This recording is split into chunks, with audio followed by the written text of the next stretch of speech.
Hi, I'm Farheen, and today I'll be explaining the 2002 AP Physics B free response question about momentum. The question reads, a 2 kilogram frictionless cart is moving at a constant speed of 3 meters per second to the right on a horizontal surface as shown above, when it collides with a second cart of undetermined mass m that is initially at rest. The force F of the collision as a function of time is shown in the graph below, where t equals 0 is the instant of initial contact.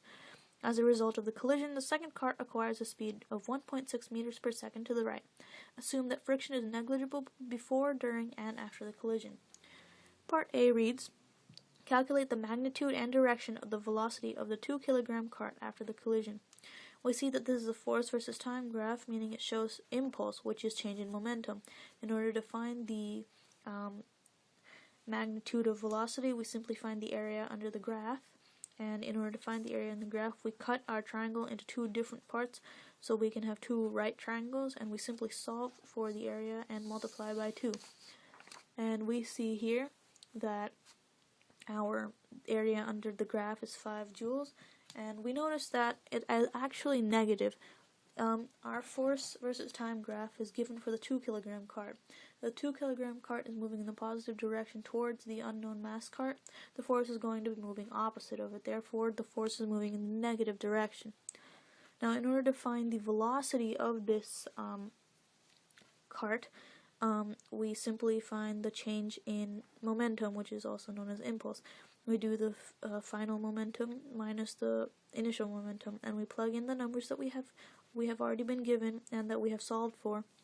And we simply solve for the final velocity, and we find the final velocity equal 1/2 meters per second. Now, part B reads, calculate the mass m of the second cart. Now, in order to do this, we use conservation of momentum, and we have the initial momentum of cart A equals the final momentum of cart A plus the final momentum of cart B. Now, we simply are going to solve for the mass of cart B that we do not know of yet, and once we plug in our numbers and we solve, we find the mass of cart B to equal 3.125 kilograms. The next part of the problem reads, after the collision, the second cart eventually experiences a ramp, which it transverses with no frictional losses. The graph below shows the speed v of the second cart as a function of time t for the next 5 seconds, where t equals 0 is now the instant at which the carts separate.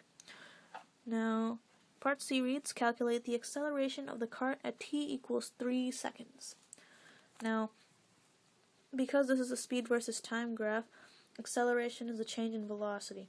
Now, change in velocity is shown by the slope, and we simply can find the acceleration by calculating the slope of the graph.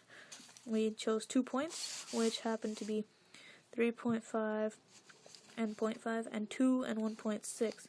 We simply use the slope formula, plug in our numbers, and we find that our acceleration is negative 0.73 meters per second squared.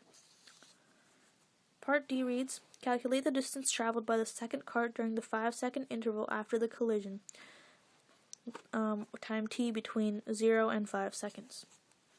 Now, in order to find the distance traveled, we, again, have to find the area under the graph. And the area under the graph consists of 4 different shapes, as we see over here. We have 3 rectangles and a triangle, and once we find the area of each individual shape, we can add the areas up, and we get our total area to equal 5.525 meters.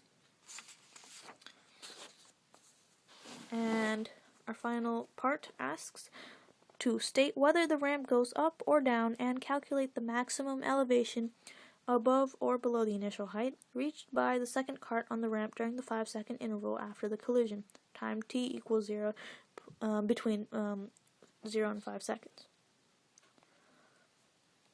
Now, in order to find this, we have our acceleration, which is negative, and therefore the cart is slowing down. That means it must be moving up the ramp. And in order to find our maximum height, we use energy conservation. And here we have the energy at the bottom should equal the energy at the top. In this case, it is the kinetic energy at the bottom should equal the potential energy at the top. Now, we have here in our equation the change in velocity instead of simply a velocity replaced here, and we have solved to find the maximum height, and we have found our maximum height to be 0.13 meters.